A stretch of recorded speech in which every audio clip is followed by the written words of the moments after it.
جیسا کہ آپ کو پتہ ہی ہے کہ آج یہ محفل جو ہے یہ کس لیے منعقد کی جا رہی ہے.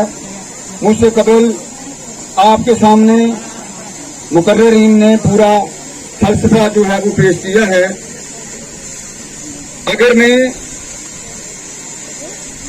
اس پر تفصیل ڈالنا چاہوں تو میرے خیال سے کافی لمبا سمے لگے گا، لیکن اس موقع پر میں اپنے ان ساتھیوں کو نہیں بولنا چاہتا جنہوں نے وقتاً فوقتاً اس دھرتی پر آ کر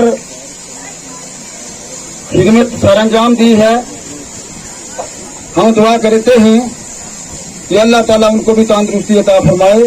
میری مراد ہے کہ جو کام بھی ہوتے ہیں وہ اللہ تعالیٰ کی مرضی سے ہوتے ہیں، اور اللہ تعالیٰ کی مرضی کے بغیر ایک تنکا بھی نہیں مل سکتا.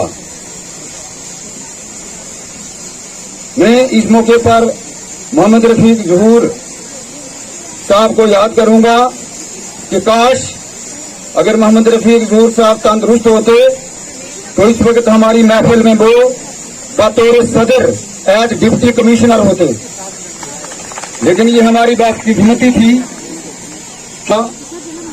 اور وہ یہاں کے واحد شخص سے بلیس کے پہلے گجر کمیونٹی سے جنہوں نے کے ایس کیا تھا، لیکن اللہ تعالیٰ کو منظور نہ تھا تو وہ یہ خدمت انجام نہ دے سکے.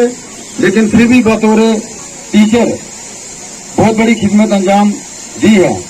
اس موقع پر میں یہ بولنا چاہوں گا کہ ٹیچر جو ہوتا ہے یہ ریٹائر نہیں ہوتا. ریٹائرمنٹ ٹیچر کی ایسے ظاہری طور پر ہوتی ہے، یہ ایک دستور ہے، لیکن ٹیچر جو ہے ریٹائر نہیں ہوتا.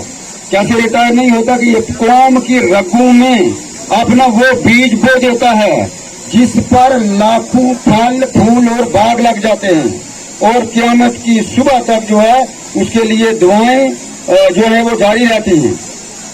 تو اس موقع پر میں خادم صاحب کی شخصیت کو اگر یہاں پر ابھاروں تو میرے خیال سے کافی ٹائم کی ضرورت ہوگی.